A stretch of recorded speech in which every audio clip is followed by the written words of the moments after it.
As mentioned earlier, maintaining an academic tone is critical for the success of your oral slideshow presentation. However, this does not strictly apply to your body language and overall delivery. An academic tone can also be set by the form of your content. It is very important that your content be appropriately designed for an academic audience. Specifically, you should be actively preparing your slides to help on the following 3 criteria: comprehension, persuasion, and retention.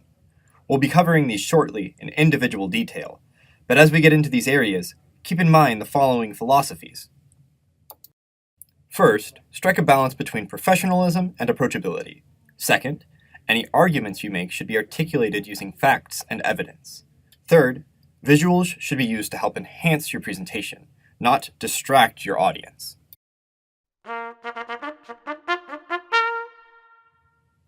Making sure that your slideshow presentation facilitates comprehension is one of the 3 critical components of slide design. Comprehension, at its core, requires your audience to be able to understand your content. If they do not understand it, you can hardly take the next step towards persuading them. If they do not understand you, they will not make the effort to remember you, at least, not in the way that you want to be remembered.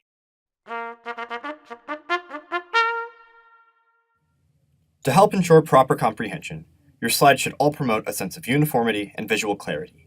So, what does that really mean? Let's imagine you're getting started on your next slideshow presentation.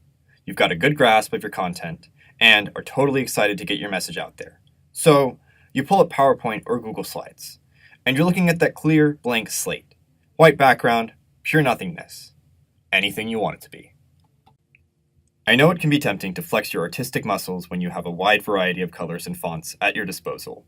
The computer offers us an infinite number of combinations of colors, fonts, and slide arrangements to use as we see fit. But, as we've probably seen in the past, just because something can be done doesn't mean that it should. And that design philosophy extends completely to the realm of your slideshow. Let's say your favorite color is blue, or maybe purple.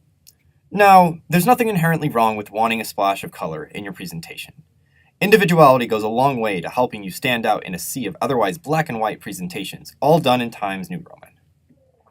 However, let's reflect on what we said earlier.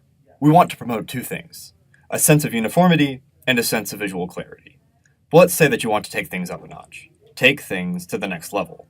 What if, instead, on slide 2, you switch from purple to red, and on slide 3, red to black, and on slide 4, we're at purple again? You can probably see where I'm going with this. If not, here's the deal.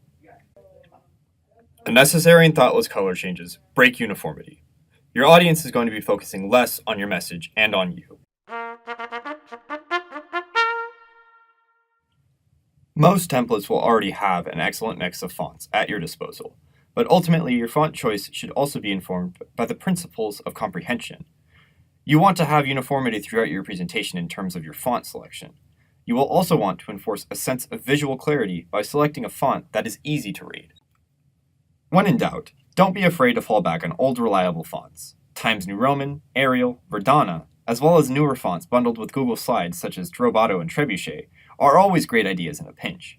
Font choice, however, does not merely extend to the selection of the font itself, but also ensuring that audience members at the back of the room can see your text and read it just as well as anyone else in the room.